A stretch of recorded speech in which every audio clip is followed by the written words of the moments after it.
This channel does not promote any violent, harmful, or illegal activities. All content provided by this channel is meant for an educational purpose only.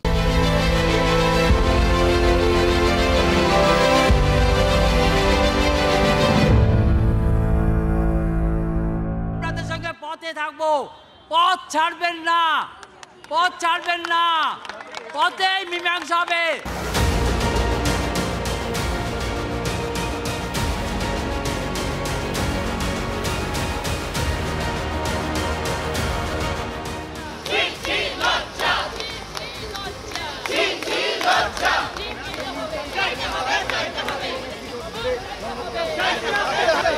দুর্নীতি আছে, যারা চোর ডাকাত খুনি তাদের প্রতি আছে, সেখানে দেখাক পাওয়ারটা তাদের ওপর দেখাচ্ছে যাদের হাতে অস্ত্র বলতে শুধু পেন আছে আর তাদের হাতে লাঠি আর বন্দুক আছে। এক মহিলা এসেছেন এবং তার পেছনে লেখা শিক্ষিকা বৈধ যারা যোগ্য যারা চাকরিহারা হচ্ছে না, প্রহসনের এই রায়টা আমরা কিন্তু মানছি না। না, আমি 2016 প্যানেল নয়, আমি আগে চাকরি পেয়েছি, কিন্তু এই লড়াইয়ে আমরাও সামিল। নন টেন্টেডদের এইভাবে যদি মানে অপমান করা হয়, এইভাবে তাদের চাকরি নিয়ে টানাটানি করা হয়, এইভাবে যদি তাদের মারধর করা হয়, তাহলে কি সেখানে আমরাও স্কুল চালাতে পারি?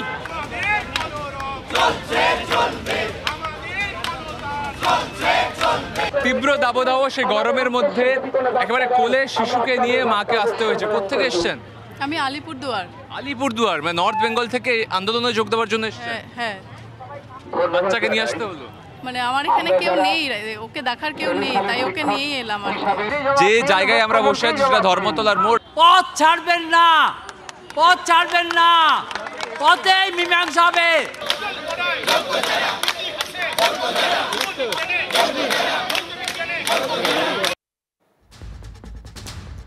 এখন সকাল রাতের চেয়েও অন্ধকার।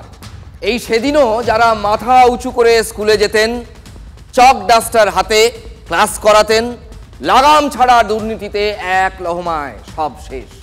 চাকরি গেছে, ধুলোয় মিশে যাচ্ছে সম্মান, নানা রকম কথা তির্যক বক্রোক্তি শুনতে হচ্ছে পাড়ায় পাড়ায়। সব খুইয়ে যোগ্য শিক্ষকদের আজ রাস্তায় এসে বসতে হচ্ছে, দাঁড়াতে হচ্ছে। আচ্ছা, এমনটা কি সত্যি হওয়ার কথা ছিল, নাকি এর কোনো প্রয়োজনীয়তা ছিল? সরকার আশ্বাস দিয়েছে, বলছে পাশে আছে, কিন্তু সেই আশ্বাসে যোগ্য শিক্ষকরা ভরসা রাখতে পারছেন না। অগত্যা পথে বসেই পথের খোঁজ। চাকরি হারিয়ে পথে বসতে হয়েছে। পথের খোঁজেই রাতভর অবস্থান এসএসসি ভবনের সামনে। যত সম্ভব তাড়াতাড়ি দ্রুত আপনি এই ওয়েবসাইটে পাবলিশ করুন, সব কিছু যোগ্য অযোগ্যের সমস্ত তথ্য পাবলিশ করুন। এই দাবিতে আমরা অনড় আছি এবং এই দাবিতে আমরা আগামী দিনেও এই দাবি করে যাব এবং আমাদের অবস্থান কর্মসূচি চলতে থাকবে। স্কুলগুলোতে ক্লাস করবেন না, হ্যাঁ, তখন যদি সুপ্রিম ভলেন্টারিলি সার্ভিস কিন্তু সবাই দিতে পারে, সেখানে কিন্তু আটকাবার কোনো জায়গা নেই কারো। মৌখিক প্রতিশ্রুতি দিয়ে গেছেন এবং তার সাথে কি বলে গেছেন মারাত্মক কথা, আমরা নাকি স্বেচ্ছায় চাকরি করব। তাহলে আমরা কি যিনি 7 তারিখের পর যে ঘোষণার পর আমরা কি তাহলে স্বেচ্ছায় চাকরি করার জন্য যাচ্ছি স্কুলে, না কি করার জন্য যাচ্ছি সেরকম কোনো নির্দেশ নেই। এই জন্য এখনো পর্যন্ত আমরা এখন স্কুলে জয়েন করিনি। যোগ্য অযোগ্যের গোলকধাঁধায় ভবিষ্যৎ কানাগলিতে, পথের খোঁজে তাই পথেই বসতে হয়েছে। যোগ্য শিক্ষকদের পাশে দাঁড়ালেন অন্যান্য শিক্ষক শিক্ষিকারা। অবস্থান বিক্ষোভ চলছে, সেখানে তিনি এসেছেন এবং এসে তিনি সবাইকে জল দিচ্ছেন। তিনিও পেশায় শিক্ষিকা, তবে তিনি চাকরি হারাননি, তিনি কিন্তু একেবারে এদের সাথে সমব্যাধী এবং তারা রাতভর ধরে অবস্থান বিক্ষোভে রয়েছেন। যোগ্যতার বেসিসে চাকরি পাওয়া অনেক কষ্টের, সেটা সবাই পেতে পারে না সরকারি চাকরি যোগ্যতার পরিপ্রেক্ষিতে। সুতরাং আপনারা দয়া করে যোগ্য অযোগ্য চাকরি প্রার্থীদের লিস্ট দিন। ওদিকে ততক্ষণে খুলেছে স্কুলের বেতন পোর্টাল। তাতে এখনো নাম রয়েছে বটে, কিন্তু তাতেও চিন্তা কাটছে কি। বেতনটা হয়তো এই মাসটায় আমি পেলাম, সামনের মাসে পেলাম, কিন্তু এটা হচ্ছে সাময়িক একটা আমাদের স্বস্তি, কারণ সুপ্রিম কোর্টের অর্ডারে আমরা এখন চাকরি হারা। আর রাজ্য সরকার আজ হোক কাল হোক আমাদের যে অ্যাপয়েন্টিং অথরিটি যেটা এসএসসি আমাদেরকে টার্মিনেশন লেটার ধরাবে। সুতরাং আমি কি ভিত্তিতে এটাকে ধরে নেব? দুশ্চিন্তা ঘিরে ধরেছে। এরপর পথের খোঁজে, তাই আন্দোলনের পথেই চাকরিহারা শিক্ষকরা। নাগরিক সমাজকে আহ্বান করব, আপনারাও আসুন। এখন আমাদের কোনো পক্ষ নেই, আমাদের একটাই পক্ষ। আমরা চাকরিহারা যোগ্য শিক্ষক শিক্ষিকা শিক্ষাকর্মী। আমরা ব্ল্যাকবোর্ডের সামনে দাঁড়াতে চাই, আমরা ছাত্রছাত্রীদের সামনে মাথা উঁচু করে দাঁড়াতে চাই, আমরা চক ডাস্টার নিয়ে ক্লাসরুমে যেতে চাই। আমরা আশা করব পুলিশ দ্বিতীয়বার এরকম বর্বরচিত যেন আক্রমণ না করে, কারণ আমাদেরকে কিন্তু তখন ভিন্ন পথ অবলম্বন করতে হবে। শুনলেন কোন পরিস্থিতিতে একজন শিক্ষককে এমন কথা বলতে হয় বলুন তো? এই সেদিনও তিনি স্কুলে ছিলেন, ক্লাস করাচ্ছিলেন। শাসকের দুর্নীতি আজ তাকে একেবারে ফুটপাতে টেনে এনে নামিয়েছে। চাকরিহারা শিক্ষক এই কথাগুলো বলছেন এসএসসি ভবনের একটু দূরে ফুটপাতে বসে। দেওয়ালে পিঠ থেকে গেছে। চাকরিহারাদের দাবি যোগ্যদের তালিকা এবং প্রত্যেকের ওএমআর মিরর ইমেজ প্রকাশ করে দিক এসএসসি।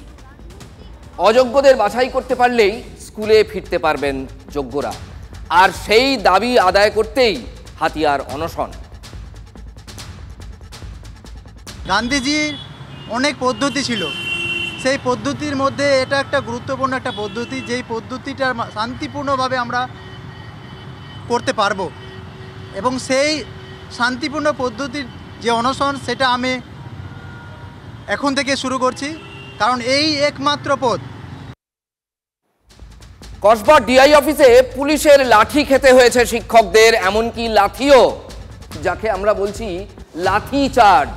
সব দেখে শুনেই গান্ধীর শান্তির পথে হেঁটেই অনশনে চাকরিহারা শিক্ষক।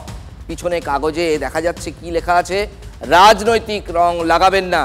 আর রাজনীতি অনশনের পথে হাঁটতেই চাচা ছোলা আক্রমণ ভেসে আসছে। এগুলো দিয়ে কোনো লাভ নেই, এগুলো ছবি তোলার জন্য, এগুলো ছবি তোলার জন্য, টিভিতে আনার জন্য। ফিরাজ সাহেব যদি নিজে পরীক্ষা দিয়ে কোনো চাকরি পেতেন তাহলে সেই চাকরির মর্মটা বুঝতে পারতেন। তো এই শিক্ষকদেরকে অসম্মান করার কোনো প্রয়োজন নেই। আমি ফিরাজ বাবুদেরকে অনুরোধ করব, পাশে যদি থাকতে না পারেন দূরে থাকুন, কিন্তু অসম্মান করবেন না। দয়া করে স্কুলে যান, আপনার কাজ হচ্ছে শিক্ষকতা করা, আপনারা শিক্ষকতা করুন, প্ররোচনায় পা দেবেন না। রাজ্যের মুখ্যমন্ত্রী যখন দাঁড়িয়ে আপনাদের সামনে বলেছেন যে এই লড়াইটা তার, তিনি লড়বেন। আমি একটা কথা বলতে চাই, আমি বেঁচে থাকাকালীন যোগ্য প্রার্থীদের কারো চাকরি কেড়ে নিতে দেব না। It is my commitment. তার উপরে ভরসা রাখুন, কিচ্ছু করতে পারবেন না। সুজনবাবু কিছু করতে পারবে না। ওই আরেকজন কি আছেন, ওই না বিজেপির না যারা বলছে আর কি, ওই যারা সুকান্ত বাবু, এরও কিছু করতে পারবে না। শুধুমাত্র রাজ্য সরকার অযোগ্যদের বাঁচানোর জন্য, সেটা আমরা বারবার ট্রেস দিচ্ছি, বিজেপি একটাই ট্রেস দিচ্ছে, গোড়ায় গলদটাকে চিনুন। এই সমস্যার মূলে কে, এই রোগটার মূলে কে চিনুন, তিনি হচ্ছেন মমতা বন্দ্যোপাধ্যায় এবং তৃণমূল কংগ্রেস। আরেকজন যিনি এখন বিজেপির এমপি, এখন আগে কোর্টের ছিলেন, তিনি ক্ষতি করে গেছেন। সুতরাং এদের সাথে তুলনা করে লাভ নেই। ওনারা এসব কুৎসা করবেন, ওনাদের তো প্রচুর টাকা, কোটি কোটি টাকা, সে কোটি কোটি টাকা তদন্ত হবে, শুরু হবে। তো সেই জন্যে তারা যাদের চাকরি গেছে, যোগ্য প্রার্থী যাদের চাকরি গেছে, তাদের দুঃখ সম্বন্ধে তারা কিছুই বলেন না, বুঝতেও পারেন না। ভরসা রাখতে হবে একজনের ওপর, তার নাম মমতা বন্দ্যোপাধ্যায়। যদি ভরসা রাখতে পারেন, জীবনে আপনার যে সমস্যার সমাধান হবে। যদি ভরসা না রাখতে পারেন, নিজের রাস্তা নিজের, কিন্তু ক্ষতি করে দেবেন না। তাহলে নিজের রাস্তা নিজের, সেই নিজের পথেই হাঁটছেন যোগ্য শিক্ষকরা, যোগ্য তালিকা চেয়ে আন্দোলনের পথে। এসএসসি ভবনের সামনে আন্দোলনকারীরা সকালেই পাশে দাঁড়ানোর বার্তা দিয়ে সেখানে গেলেন। অভিজিৎ গঙ্গোপাধ্যায়, রূপা গাঙ্গুলিরা, ছিলেন এসএসসির প্রাক্তন চেয়ারম্যান চিত্তরঞ্জন মণ্ডলও। দেখুন, সুপ্রিম কোর্টের রায়ের পর থেকেই সরব অভিজিৎ বাবু। প্রাক্তন বিচারপতি বলছেন, যোগ্য অযোগ্য বাছাই করা এখনো সম্ভব, আগেও সম্ভব ছিল, আজও সেই পাশে থাকার বার্তা নিয়ে গেলেন বিজেপি সাংসদ। অনশন করার কি দরকার? অনশন না করলেই তো পারতেন, শরীর খারাপ হয়ে যাবে। আমরা এসেছি এদের প্রতি সহমর্মিতা জানাতে এবং এই কথা বলতে যে ভেঙে পড়বেন না, লড়াইটা জারি থাকবে। রাজনীতি করে কোনো লাভ নেই। কোর্টের মামলা আলাদা। আপনি এখানে হাজার চেষ্টা করে রাত্রে আমরা সবাই মিলে এই গরমের মধ্যে রাস্তায় শুয়ে পড়লেও কোর্টের কাজ কোর্ট করবে, সুপ্রিম কোর্টের কাজ, তাতে কোনো এফেক্ট হবে না। ওখানে বড় বড় লয়ার দিয়ে আমাদের কেসটাকে আমাদের লড়তে হবে। আমরা টিচাররা দায়িত্ব নিচ্ছি কারা যোগ্য অযোগ্য বের করে দেবো। একদম ঠিক কথা তো। কাউকে লাগবে না, আমরা নিজেরাই করে দেবো, শুধু আমাদের যোগ্য লিস্টটা তিনি দিক। আপনাকে আমি করজোরে অনুরোধ করছি, মাননীয় মুখ্যমন্ত্রী, আমার রাজ্যের মুখ্যমন্ত্রী, আপনাকে করজোরে অনুরোধ করছি যে প্লিজ কোনো খেলা খেলবেন না।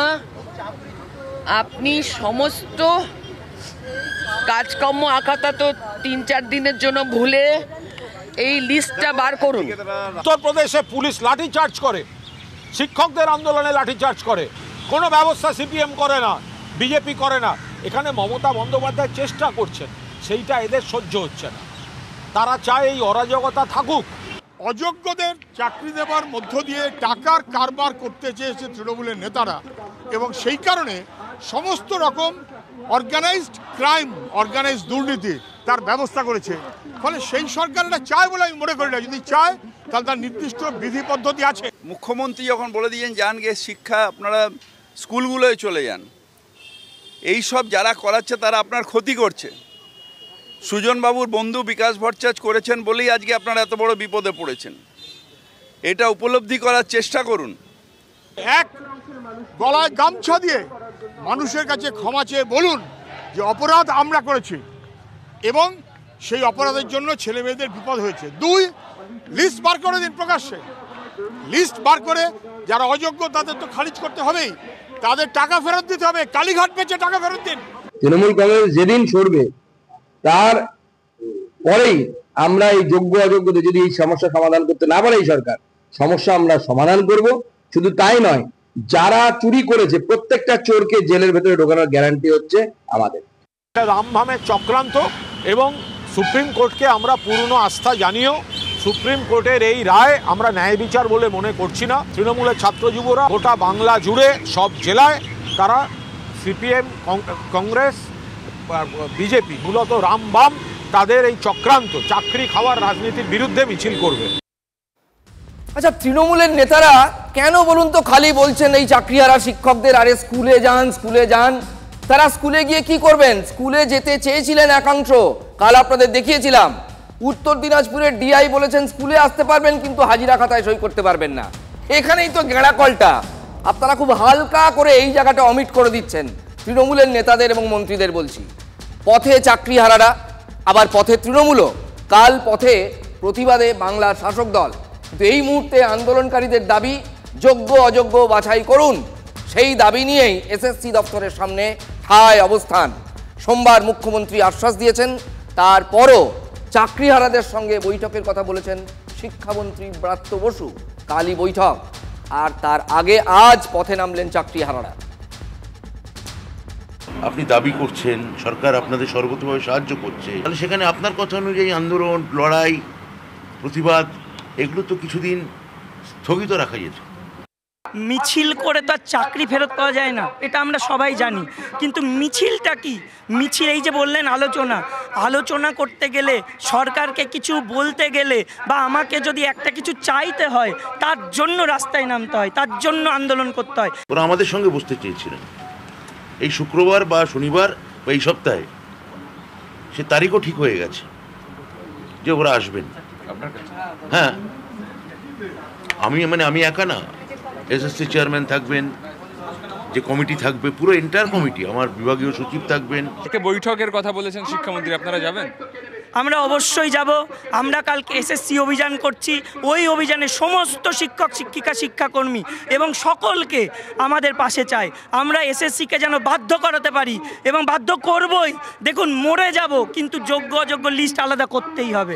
গুলি খেতে রাজি আছি, কিন্তু এই অযোগ্য হয়ে যে চাকরি চলে যাবে এটা মেনে নিতে রাজি না। তাহলে পথই পথ দেখাবে তো? তাই পথের খোঁজে প্রতিবাদ হলো ওয়াকফ সংশোধনী আইনের বিরুদ্ধেও। প্রতিবাদ কর্মসূচি জামিয়াতে উলেমায়ে হিন্দের আজকেই ছিল। মন্ত্রী সিদ্দিকুল্লাহ চৌধুরীর নেতৃত্বে রামলীলা ময়দানে জমায়েত ছিল। কর্মসূচির কারণে সকাল থেকে ব্যাপক যানজট মধ্য কলকাতায়। মল্লিক বাজারমুখী সব রাস্তা, পাক সাকাসমুখী সমস্ত রাস্তা, মা ফ্লাইওভারেও ধীর গতিতে এগোতে থাকে গাড়ি। রামলীলা ময়দানমুখী একের পর এক গাড়ি। থমকে রাজনীতির গতি। জমায়েত থেকেও বলতে হলো সিদ্দিকুল্লাহ চৌধুরীকে।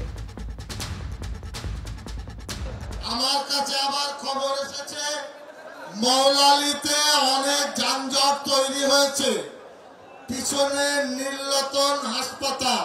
তাই মৌলালিতে যারা পুলিশের সামনে একটু কি বলবো অপ্রীতিকর কাজ করছেন, তাদের রিকোয়েস্ট করছি আপনারা দয়া করে ভিতরে আসুন, ওই মেন রাস্তাটা ক্লিয়ার করুন।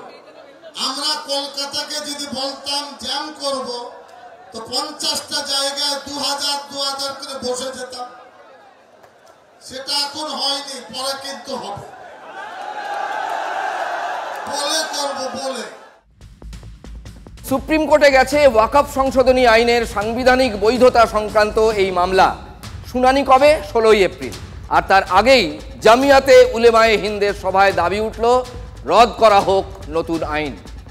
मोदी सरकार अपने दौर में 14 और 16 तक 2 साल में 1159 আইন রদ করেছে। তার খতিয়ান আমার কাছে।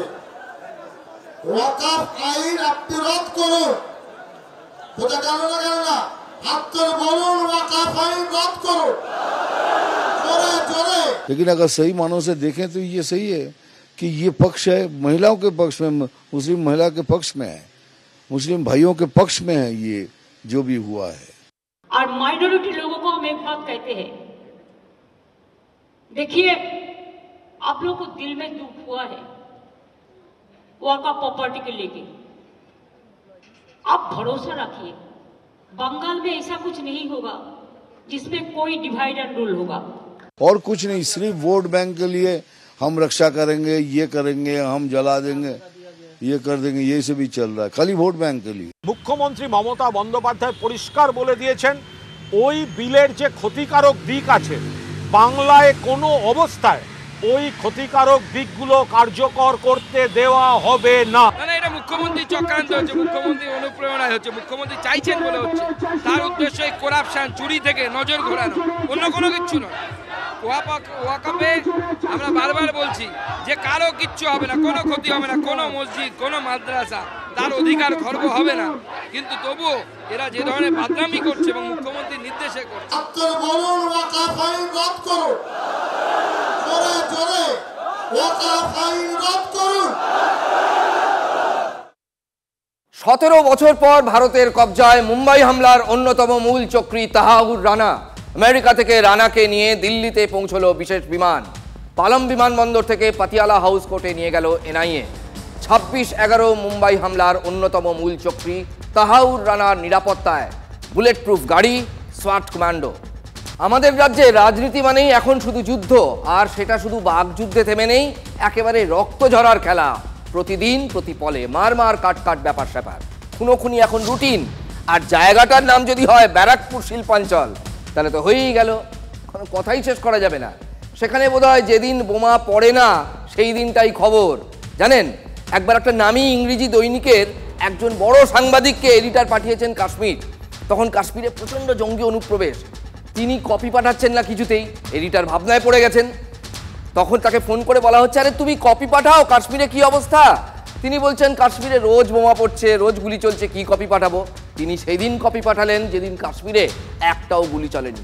তিনি লিখেছিলেন, one fine morning there was no firing, no bombing in Kashmir. এই কথাটা সেদিন সেটা কিন্তু একেবারে পেজ ওয়ান খবর হয়েছিল। ঠিক এখানেও এই কথাটাই সত্য। এখন একটুও বাড়িয়ে বলছি না, যেদিন রক্ত ঝরে না ভাটপাড়ায় কিংবা ওই ব্যারাকপুর শিল্পাঞ্চলে, সেই দিনটা স্বর্ণাক্ষরে লিখে রাখার মতো ব্যাপার। ভাবতে পারেন অবস্থা কোন পর্যায়ে পৌঁছলে এমনটা বলতে হচ্ছে আমাকে। দেখুন, তারই একটা নমুনা আপনাদের দেখাই। হাড় হিম হয়ে যাওয়ার জোগাড়। বাইকে করে যিনি আসছিলেন বিজেপি কর্মী রাজু দে, তার পরিচয়। তার পথ আটকে বাইক থেকেই মারতে মারতে নামানো হলো হামলাকারীদের হাতে ইট পাথর, মাথা লক্ষ্য করে পরপর আঘাত, থেতলে খুন করার চেষ্টা। এই কিছুদিন আগেই একজন খুন হয়ে গেছেন এই ব্যারাকপুর শিল্পাঞ্চলে, ঠিক এই একই কায়দায়। দেখছেন কিভাবে মারা হচ্ছে, আমরা ছবি দেখাচ্ছি। হালি শহরের 24 নম্বর ওয়ার্ডের বিজেপি কর্মী রাজু এখন হাসপাতালে ভর্তি। এদিকে বাইরে এ নিয়ে জলঘোলা চরমে, কারণ বিজেপির আঙুল যথারীতি তৃণমূলের দিকে, আর তৃণমূল বলছে সবটাই নাকি বিজেপির আন্দার কি বাত, ঘরের ঝুট ঝামেলা। এখন বলছে নাকি গোষ্ঠীদ্বন্দ্ব, আমি বলছি গোষ্ঠীদ্বন্দ্ব আছে, তারপরে কান্নাকাটি করিস নাকি বিজেপির লোকরা মেরে দিয়েছে, অমুক লোক অর্জুন সিংয়ের লোকরা মেরে দিয়েছে, এইসব যাতে পরে যাতে কান্নাকাটি না পাল্টা দেওয়ার দাবি করছে। না মারলে বাঁচবে না বিজেপি, কোনো কর্মী বাঁচবে না। আজকে কর্মী হচ্ছে, কালকে কে যে বলছে কি আমি নেতা আছি সেও মার খাবে। কাদেরকে বলছে টার্গেটটা কাদের? এই আমার পাশে দাঁড়িয়ে আছে, মার খাবে। আপনি টার্গেটটা কাদের করছেন? যেরকম মালটা মারিয়েছে, যে মারিয়েছে তাকে ধরে পেটাতে হবে। ইটের পাল্টা পাটকেল, মারের পাল্টা মার, খুল্লাম খুল্লা বদলার হুমকি অর্জুন সিংয়ের। এদিকে যিনি মার খেলেন তিনিও কিন্তু বলছেন হামলা যারা করেছিল তারা সবাই তৃণমূলের। সোজা সাপটা অভিযোগ, একদম নাম ধরে ধরে আঙুল তুলেছেন ওই আক্রান্ত কর্মী এবং বিজেপি নেতারা। কিন্তু তৃণমূল শোনার পাত্র, তৃণমূল শুনছে না, তাদের কাছেও রয়েছে অভিযোগের অস্ত্র। শুনুন। বিজেপির নিজেদের একটা গোষ্ঠীদ্বন্দ্ব ভীষণভাবে প্রবল এবং সক্রিয়ভাবে কাজ করছে। বীজপুরও তার বাইরে না, হালিশহরও তার বাইরে না। এখানেও বিজেপির মণ্ডল ফণ্ডল নিয়ে একটা বিশাল গোষ্ঠীদ্বন্দ্ব চলছে। সেই গোষ্ঠীদ্বন্দ্বেরই ফলস্বরূপ এটা ঘটেছে। অবশ্যই 100%। আমাদের এখানে রাজনীতি একেই বলে, এর থেকে ভালো কিছু নয়। ভোটের সময় দেখি, সারা বছর দেখি, মেরে মাথা ফাটিয়ে দেওয়া হলো, সেটা কারা করলো এখন তা নিয়ে বাকযুদ্ধ, আঙুল উঠছে, অভিযোগ হচ্ছে, বদলার হুমকি, তাও দিব্যি চলছে রাজনীতি। এই না হলে বাংলার রাজনীতি। যখন পুলিশ আর গুন্ডা এক জায়গা হয়ে যায় প্রশাসন, তখন এই সমস্যাটা বাড়ে। ওটাই এখানে হয়েছে। এই যে ছেলেটা, এটা তো এরকম মানে কোনো একদম পলিটিক্যাল ছেলে, পার্টি করা ছেলে, এ শুধু মিছিলে গেছে তার জন্য একে মারছে। হিংসা, মারপিট, রাহাজানি এইসবের ভেতরে তৃণমূল কংগ্রেস ছিল না, নেই, থাকবেও না। ওরা তো চেষ্টা করেছিল মেরে দেওয়ারে, কপাল ভালো ছিল, সঠিক জায়গা লাগিয়েছে। এটা গোষ্ঠীদ্বন্দ্ব, অবশ্যই। আমি আবারও বলছি এটা বিজেপির গোষ্ঠীদ্বন্দ্ব। 16 আনা বাঙালি আনা শব্দটা যখন বলি তখন চোখের সামনে অনেক অনেক কিছু ভেসে ওঠে, আশা করি আপনাদেরও। তার মধ্যে আজ যেটা সবার আগে মনে হচ্ছে সেটা কি জানেন? নববর্ষ। না, নিউ ইয়ারের কথা বলছি না, সে তো ইংরেজি বছরের শুরুতে ওই মোবাইলে খুটুর খুটুর মেসেজ করে বা ফোন করেও সবাইকে জানানো হয়ে গেছে সবার হ্যাপি নিউ ইয়ার। আমি বলছি নববর্ষের কথা, বাংলা নববর্ষ, বাঙালির নতুন বছর। পরের সপ্তাহেই আসছে সেই দিন, কিন্তু তার জৌলুস তা কি এখন আর আগের মতো আছে? হালখাতা, মিষ্টিমুখ এসব হয়? বৈশাখের প্রথম দিন বাঙালি বাড়িতে হালখাতার প্যাকেট আসবে না, এটা ভাবতেও কষ্ট হতো। বিশেষ করে এই বড় বড় ক্যালেন্ডার, একসময় রীতিমতো কম্পিটিশন হতো যে কটা দোকান থেকে ক্যালেন্ডার আর মিষ্টি প্যাকেট আসছে। ক্যালেন্ডার নিয়ে কাড়াকাড়ি পড়ে যেত। নববর্ষ যত এগিয়ে আসতো ততই চড়ত উৎসাহের পারদ। কিন্তু এখন আর সেসব কোথায়? ক্যালেন্ডার দিকে ঝোঁকটা কমে গেছে।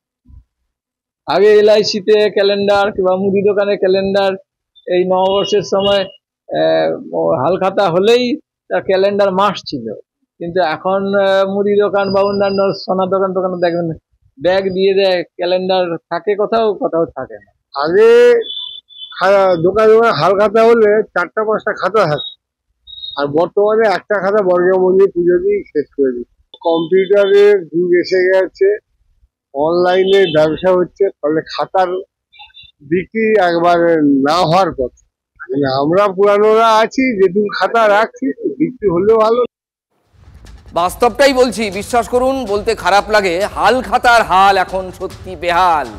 হাল খাতা না বলে বরং বেহাল খাতা বলা ভালো। জাবদা লাল খাতা, তাতে লেখা হিসেব নিকেশ, এখন এসব হাওয়া। সব কিছু কম্পিউটারে বন্দি এখন। মাউসে কয়েকটা ক্লিক, ব্যাস হয়ে গেল কাজ। আজকাল খাতায় আর লেখে কজন, এমনিতেই লেখে কজন, এখন সব মোবাইলে কুটুর কুটুর। আগের সব নিয়মরীতি প্রায় বাতিলের খাতায় চলে গেছে। কেউ কেউ ধরে রেখেছেন ঠিকই, কিন্তু তাদের সংখ্যাও অত্যন্ত নগণ্য, কমে আসছে দিনকে দিন। এবার অবশ্য অনেকে বলছেন আগের তুলনায় নববর্ষ উদযাপনের আগ্রহ নাকি একটু বেড়েছে। খুব ভালো কথা, আমরা খুব খুশি। এই ঐতিহ্য ধরে রাখাটাই বড় কথা। ছেড়ে দিলেই তো সব শেষ হয়ে যাবে। সারা বছর সে আমার একটা কাস্টমার ছিল, তাদেরকে আমি একটু মিষ্টিমুখী করতে পারলে তারা খুব আনন্দ পায় এবং যে দোকানদার সেও আনন্দ পায় যে আমার কাস্টমারকে আমি সারা বছর তার কাছ থেকে লাভ করতে পারলেও আমি একটা তাকে মিষ্টি খাওয়াতে পেরেছি। পাশাপাশি ক্যালেন্ডারটা তো খুব ঐতিহ্যপূর্ণ, কেননা সেইখানে হচ্ছে আমাদের, আমি ছোটবেলায় বাবার সঙ্গে আসতাম, হালখাতা হতো, দেখতাম। পয়লা বৈশাখের দিনে দোকানে দোকানে আসা এবং মিষ্টি মুখ করা এবং তার সাথে একটা উপহার ক্যালেন্ডার হাতে করে নিয়ে যাওয়া, এটা একটা যেন মানুষের কাছে পরম প্রাপ্তি হয়ে থাকছে। এবারে আমরা আবারও যে ধরনের অর্ডার পাচ্ছি তাতে মনে হচ্ছে বাঙালি যেন আবার সেই সাবেকে আনাতে ফিরে। আজ এ পর্যন্তই, ঠোঁট কাটা শেষ করছি।